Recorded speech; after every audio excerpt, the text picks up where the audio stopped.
A Bíblia diz no livro de Marcos, no capítulo 14, nos versículos de 1 a 72. 2 dias depois seria celebrada a Páscoa e a festa dos pães sem fermento. Os principais sacerdotes e os escribas procuravam uma forma de prender Jesus à traição para matá-lo, pois diziam: não durante a festa, para que não haja tumulto entre o povo. Começamos o capítulo 14 de Marcos com essa conspirata, né? Essa conspiração, este plano maligno, perverso para matar o Senhor Jesus. E o que me chama a atenção? A traição. Porque não havia outra forma.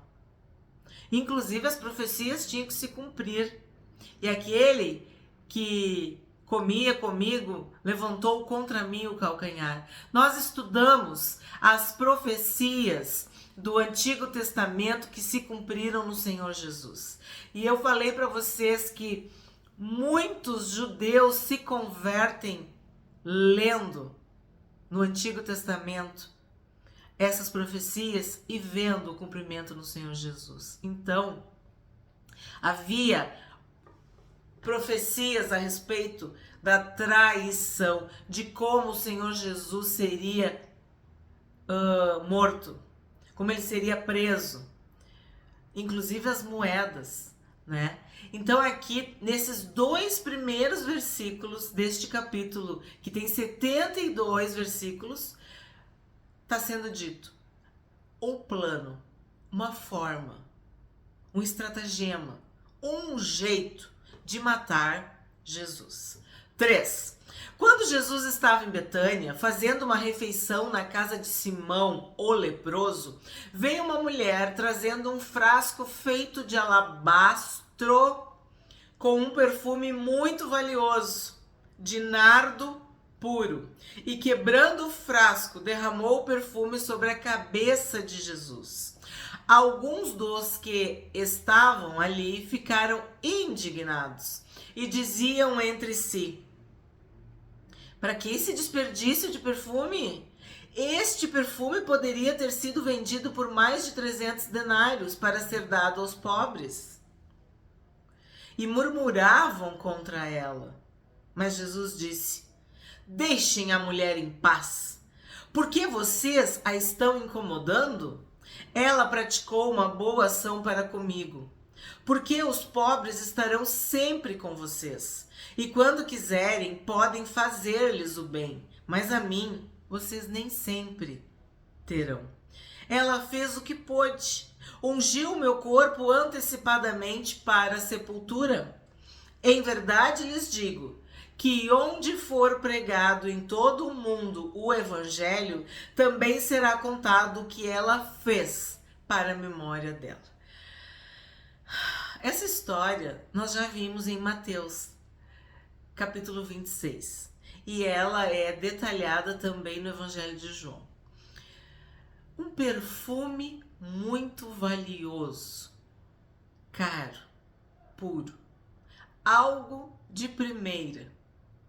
E ela derrama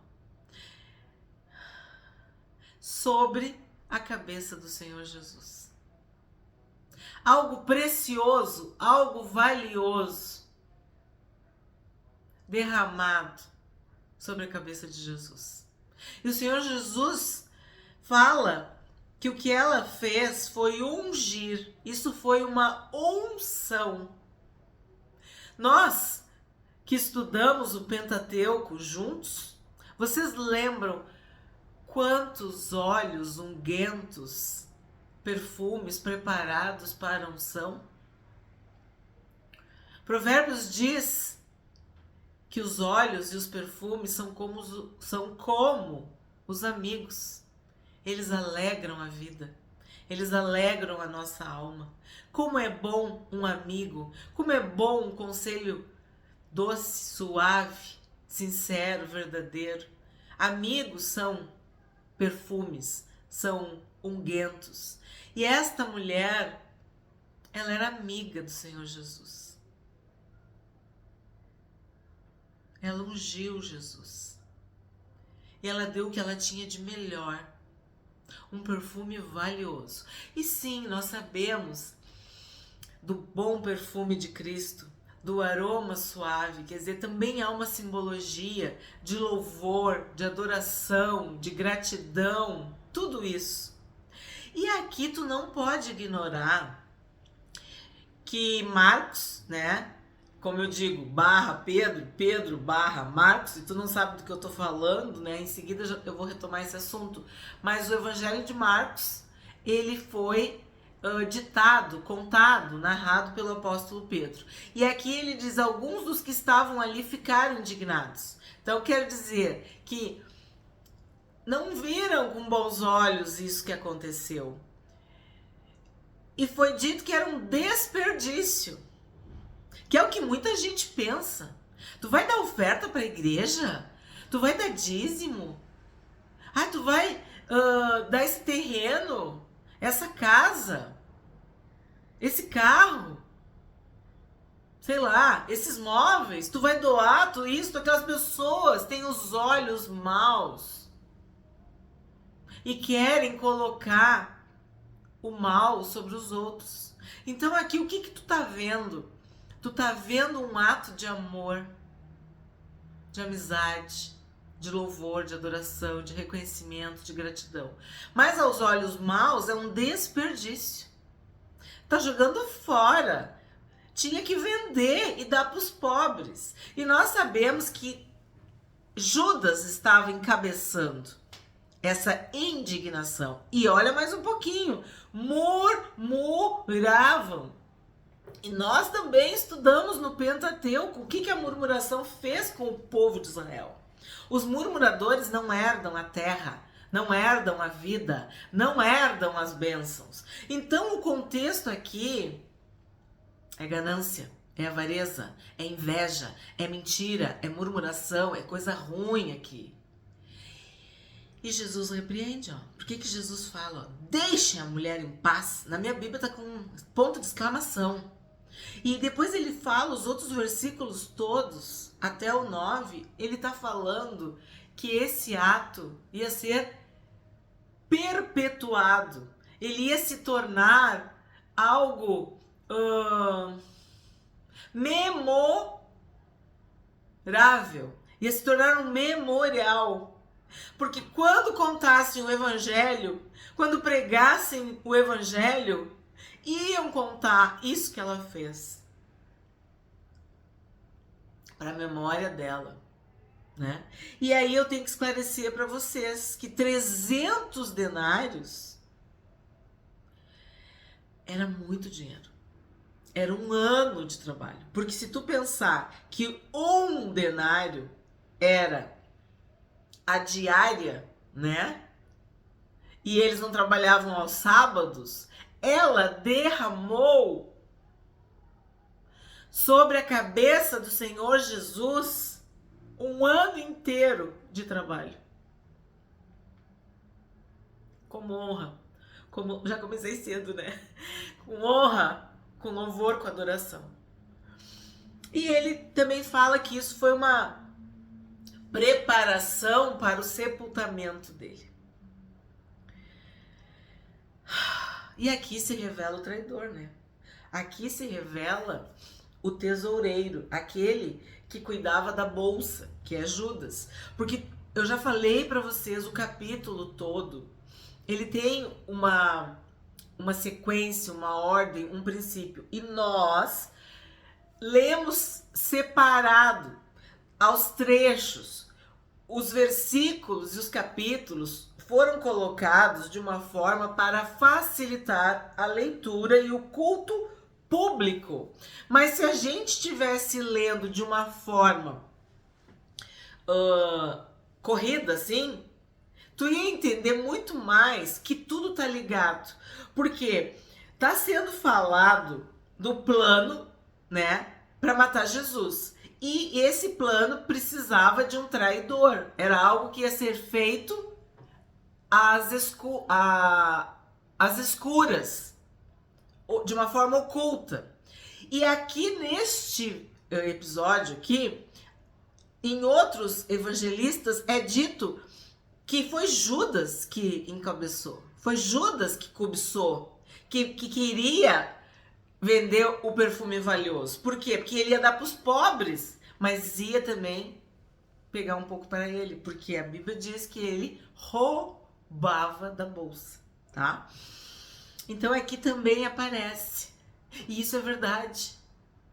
Por que os teus olhos são maus se eu faço o que eu quero, se eu faço o que é bom com o que é meu? Lembra? Na parábola da vinha? Pois é.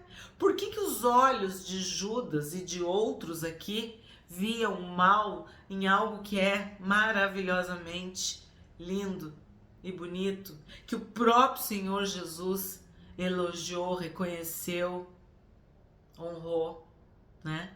Recebeu isso de uma forma positiva. Então isso é uma lição para nós. Às vezes os nossos atos, as nossas boas ações, as coisas que a gente faz são vistos, né? Nossas ações são vistas com maus olhos. Aqui é um exemplo. 10. E Judas Iscariotes, um dos 12, foi falar com os principais sacerdotes. Então tu tá entendendo o que eu tô te dizendo? Que a sequência começa falando do plano para matar, falando da traição, essa questão da murmuração, e aí no 10, né, Judas Iscariotes, um dos 12, foi falar com os principais sacerdotes para lhes entregar Jesus. Eles, ouvindo isto, olha só, se alegraram. As trevas se alegram, se regozijam com o mal. Está escrito aqui. Eles, ouvindo isto, se alegraram e prometeram dar dinheiro a ele. Nesse meio tempo, Judas buscava uma boa ocasião para entregar Jesus. Então, Jesus repreendeu, né, Judas. Eu entendo assim, em público, ali. Deixem ela em paz. E Judas aproveita e combina, faz um acordo para entregar Jesus. Porque ele não aceitou o desperdício, né, do perfume. Imagina 300 denários, era muito dinheiro. E também talvez a repreensão pública, né? Mas é tudo na sequência. 12. E no primeiro dia da festa dos pães sem fermento, quando se fazia o sacrifício do Cordeiro Pascal, os discípulos de Jesus lhe perguntaram: onde quer que façamos os preparativos para que o Senhor possa comer a Páscoa? Então, a Páscoa tinha que ter um Cordeiro Pascal. E quem é o Cordeiro de Deus que tira o pecado do mundo? O Senhor Jesus. Outra profecia se cumprindo. Então Jesus enviou 2 dos seus discípulos, dizendo-lhes: vão até a cidade. Ali um homem trazendo um cântaro de água sairá ao encontro de vocês. Sigam esse homem e digam ao dono da casa em que ele entrar que o mestre pergunta: onde fica o meu aposento no qual comerei a Páscoa com os meus discípulos? E ele lhes mostrará um espaçoso cenáculo, mobiliado e pronto. Ali façam os preparativos. Os discípulos saíram, foram à cidade e, achando tudo como Jesus lhes tinha dito, prepararam a Páscoa. O que eu destaco? A gente já viu esse texto, né? A gente já estudou. Mas o que eu vou destacar dessa vez? Vocês prestaram atenção? Um homem trazendo um cântaro de água. Isso, meus amados, meus queridos, minhas amadas, minhas queridas, não era comum. Tu sabe quem que trazia, carregava, levava água? As mulheres, às vezes as crianças, mas um homem carregar na rua um cântaro de água não era comum. Era algo assim, a exceção da regra. Claro, não tinha nada de errado nisso, entendeu? Mas não era a regra. Não era a regra. Existem coisas que as mulheres fazem e fazem muito bem. Então, buscar água, carregar a água, cuidar da água, saber quanto que tinha de água, as mulheres cuidavam disso. E este homem estava trazendo um cântaro de água. Viu bem? Vocês viram bem? Vão até a cidade. Ali um homem trazendo um cântaro de água sairá ao encontro de vocês. Daí tu pensa, tá, querido, o que isso tem a ver? A gente tem que pensar. Por que o Senhor Jesus falou isso? Era algo muito específico. Era algo muito minucioso, detalhista, peculiar. Algo que não tinha como ser comum. Então era algo que deixava claro que já havia aqui um poder, uma autoridade, um milagre, algo sobrenatural acontecendo. Que aquela Páscoa era a última Páscoa. Que aquele momento era algo decisivo, era algo sui generis, entende? Tipo assim, tu vai encontrar um homem carregando um cântaro de água. Sim, isso não é muito normal. Então eles já começaram, eu vejo assim que o Senhor Jesus estava preparando eles, de todas as formas. A unção essa, ele disse, é para o meu sepultamento, entende? Me chama a atenção. Se tu tem uma opinião, se tu tem alguma ideia, algum conhecimento sobre este homem trazendo um cântaro de água, coloca nos comentários, porque a mim chama muito a atenção. 17. Ao cair da tarde, Jesus chegou com os 12. Quando estavam à mesa e comiam, Jesus disse, em verdade lhes digo que um de vocês, o que come comigo, vai me trair. Tá vendo o fio condutor? Desde o primeiro versículo até agora, vai indo, vamos juntos. Quando estavam à mesa e comiam, Jesus disse, em verdade lhes digo que um de vocês, o que come comigo, vai me trair. Então a Páscoa, a ceia, este momento também era um momento que ia cumprir mais uma profecia, porque eles tinham que estar à mesa, comendo. Aquele que está à mesa comigo, comendo, vai levantar contra mim o calcanhar. E eles começaram a entristecer-se e a perguntar-lhe, um por um, por acaso seria eu? E Jesus respondeu, é um dos 12, o que comigo põe a mão no prato. Pois o Filho do Homem vai, como está escrito a seu respeito. Quer dizer, as profecias. Mas ai daquele por quem o Filho do Homem está sendo traído. Melhor seria para ele se nunca tivesse nascido. O que eu destaco? Ai daquele. Ai daquele que mente. Ai daquele que trai. Ai daquele que vende seu mestre, seu amigo, né? Ai daquele que é pedra de tropeço.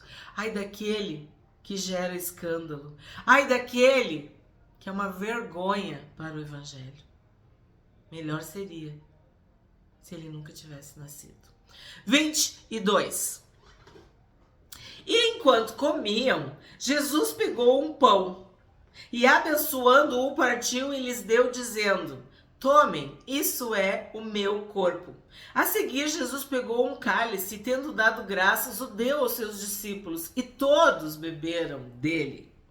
Então lhes disse, isto é o meu sangue, o sangue da aliança, derramado em favor de muitos. Em verdade lhes digo que nunca mais beberei do fruto da videira, até aquele dia em que beberei o vinho novo no reino de Deus. E tendo cantado um hino, saíram para o Monte das Oliveiras. Então aqui o que nós temos? Nós temos a despedida do Senhor Jesus, né? A Páscoa, antes da cruz. Mas nós, filhos e filhas de Deus, temos a ceia do Senhor. Na noite em que o Senhor Jesus foi traído, ele partiu o pão. Então, no momento mais frágil, vamos dizer assim, delicado, difícil, crítico dramático, ser traído por um dos seus discípulos, né? Ser traído por Judas. E eu sempre falo para vocês, né? São 3 anos e meio, acredita-se, né? Dessa faculdade, desse curso intensivo com o Senhor Jesus. Então, Judas compartilhava da vida com Jesus. E mesmo assim o traiu. Ele viu os milagres. Ele viu as curas. Ele viu os sinais, os prodígios, as maravilhas. Ele viu. Ele ouviu as mensagens, os ensinos, as pregações. Tudo ele viu. Mas ele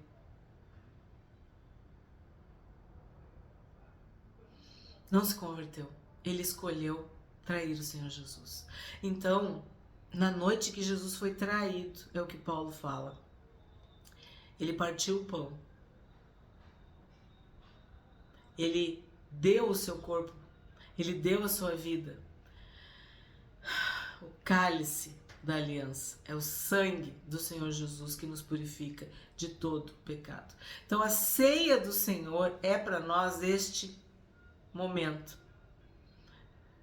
do corpo de Cristo e do sangue de Cristo. 27. E Jesus disse aos discípulos: serei uma pedra de tropeço para todos vocês, porque está escrito: ferirei o pastor e as ovelhas ficarão dispersas.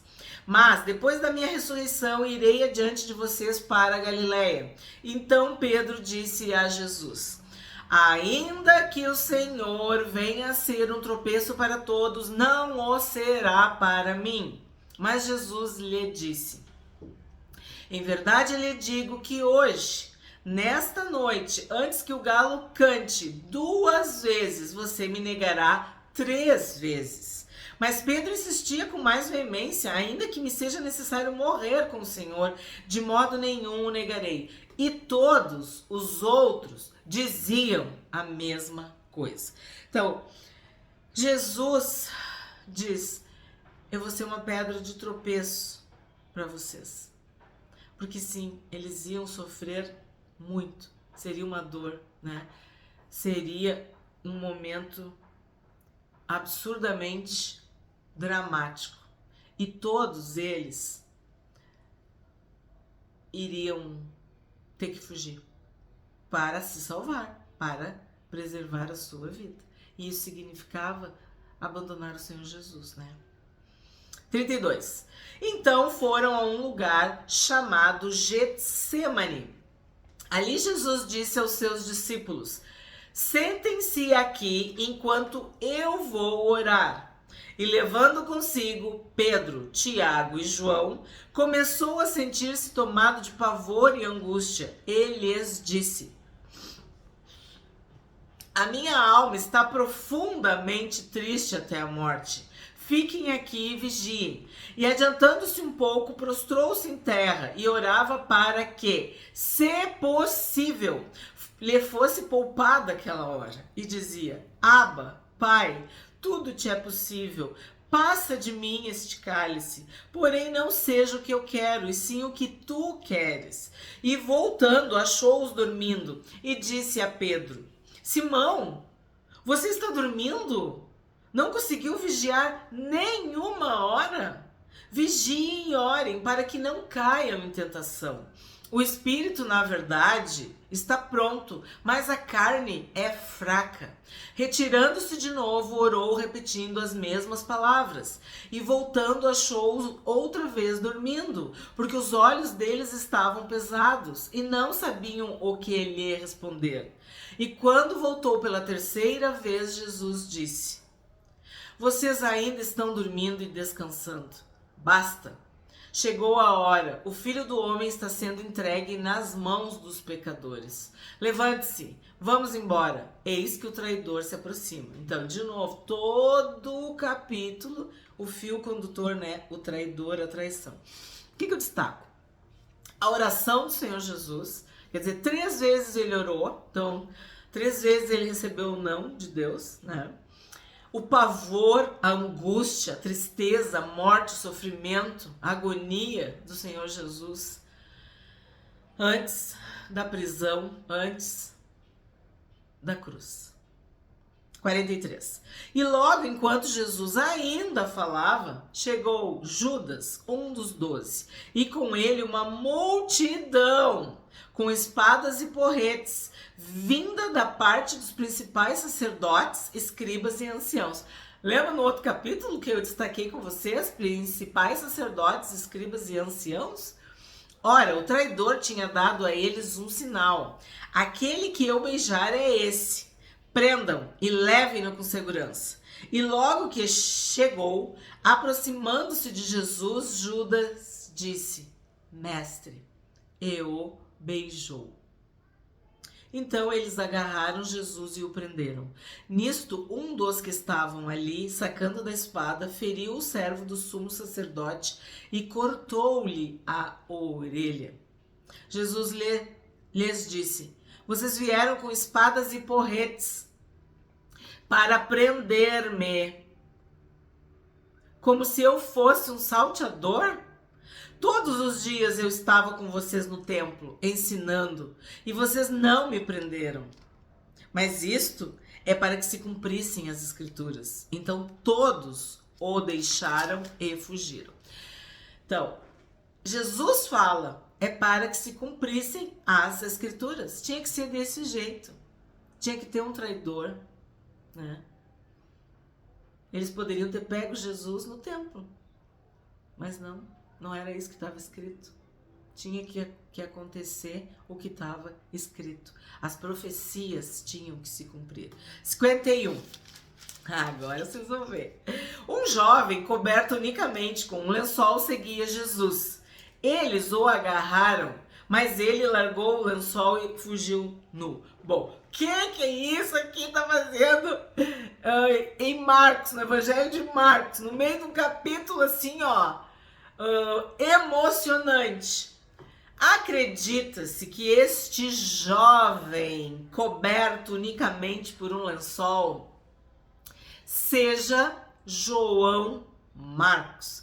Quem é João Marcos, Cândida? É o escritor do Evangelho de Marcos. O nome dele era João Marcos. Nós temos uma playlist chamada Personagens Bíblicos, que eu amei fazer, que eu aprendi muito, que foi muito forte. Deveríamos até fazer Personagens Bíblicos 2, porque eu precisei escolher personagens bíblicos e muitos ficaram de fora dessa playlist.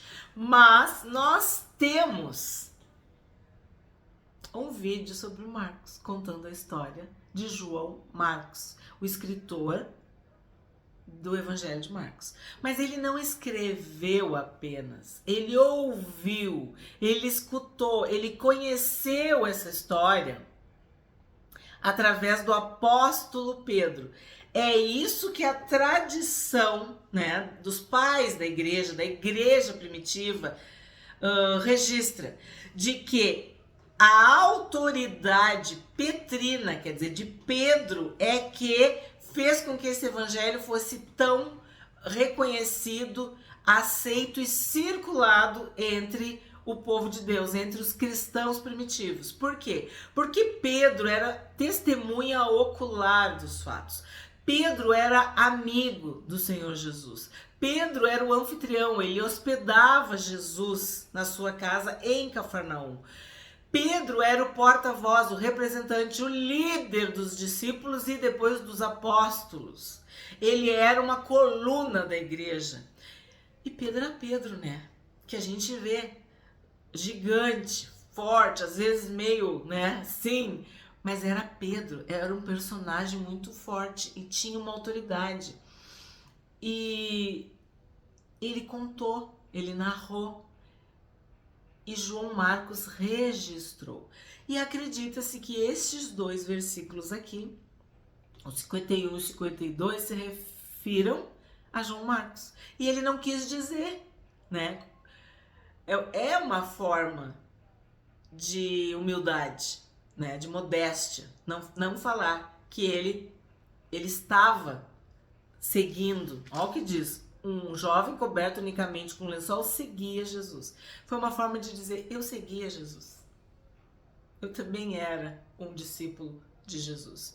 Então, como é que a gente sabe disso? Pelos registros, pelos comentários, né? O que está escrito a respeito de Pedro e de João Marcos na história da igreja. Então, acredita-se que João Marcos encontra Pedro em Roma e que o evangelho é escrito 53, 54 depois de Cristo. Por isso que eu falo para vocês que é o primeiro evangelho. Por isso que ele é resumido, mas ele é resumido, que tem 16 capítulos, mas ele é cheio de detalhes e de passagens que só tem em Marcos. E de...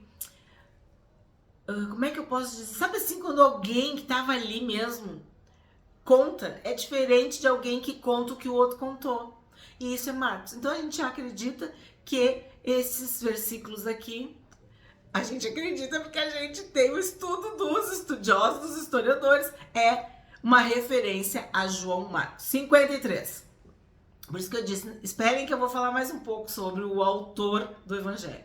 Mas nesta playlist vocês encontram muito mais detalhes. E nós temos muitos vídeos, vários vídeos sobre Marcos, né? O canal A Bíblia Diz tem muitos vídeos. Então vocês podem sempre pesquisar e aprofundar o assunto que vocês querem. Mas o que eu sempre sugiro? Vão nas playlists. É muito mais fácil de encontrar. 53. E levaram Jesus ao sumo sacerdote e então se reuniram todos os principais sacerdotes, os anciãos e os escribas. Pedro seguiu Jesus de longe até o interior do pátio do sumo sacerdote. Estava sentado entre os servos, aquentando-se ao fogo. E os principais sacerdotes e todo o sinédrio procuravam algum testemunho contra Jesus para o condenar à morte, mas não achavam nada, pois muitos testemunhavam falsamente contra Jesus. Mas os depoimentos não eram coerentes. Sim, isso é uma das coisas que a polícia, né, que advogados, investigadores, psicólogos observam. A verdade, ela é a verdade, ponto. Tu pode contar 10 vezes. É a verdade. Tu vai contar a verdade. A mentira, cada vez que tu conta, tu esquece e tu aumenta. Tu perde. Então, olha o que está sendo dito aqui, ó. Os testemunhos falsos, quer dizer, as mentiras contra Jesus, não eram coerentes, não eram coesas, não eram verdadeiras. E levantando-se alguns, testemunhavam falsamente, dizendo: nós o ouvimos declarar, eu destruirei esse santuário edificado por mãos humanas e em 3 dias construirei outro, não por mãos humanas. Nem assim o testemunho deles era coerente. E levantando-se o sumo sacerdote no meio, perguntou a Jesus: você não diz nada em resposta ao que eles depõem contra você? Jesus, porém, guardou silêncio e nada respondeu. Aqui nós temos uma profecia.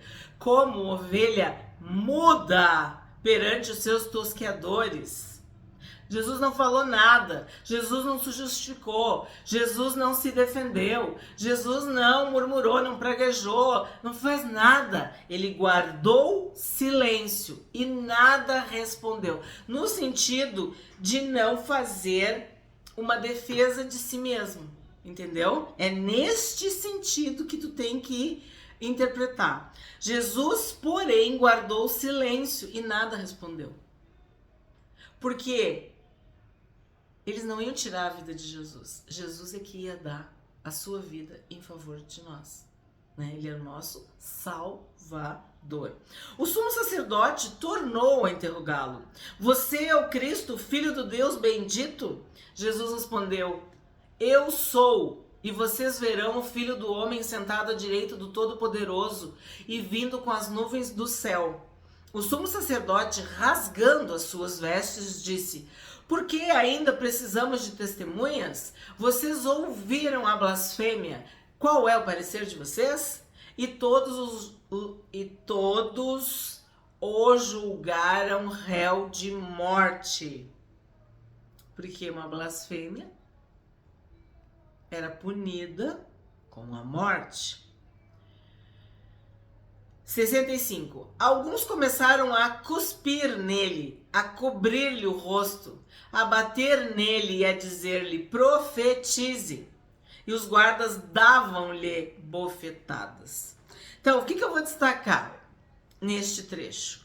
Que Pedro, o apóstolo Pedro, seguia Jesus de longe. Pedro é aquele que cortou a orelha, a gente sabe, né? Marcos não diz. Por quê? Porque se foi Pedro que ditou, que contou, que narrou, ele não ia ficar falando de si. É o evangelho sobre Jesus. Tu entende? Isso é outro detalhe, ou outra prova, né? Ou algo que comprova. Os testemunhos, que é um absurdo, porque isso era muito importante, tu falar a verdade, não, né? Isso é um mandamento. Tu não vai dar falso testemunho. Então, eles mentiam. E aí era mentira sem pé nem cabeça. E o fato de Jesus não se defender. O fato de Jesus se entregar por nós. 66. Estando Pedro embaixo no pátio, veio uma das empregadas do sumo sacerdote. E vendo Pedro que se aquecia, fixou os olhos nele e disse: você também estava com Jesus o Nazareno. Mas ele negou, dizendo: não conheço, nem compreendo o que você está falando.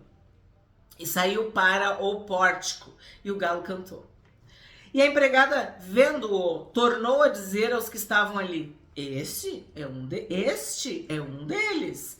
Mas ele negou outra vez. E pouco depois os que estavam ali disseram outra vez a Pedro: com certeza você é um deles, porque também é galileu.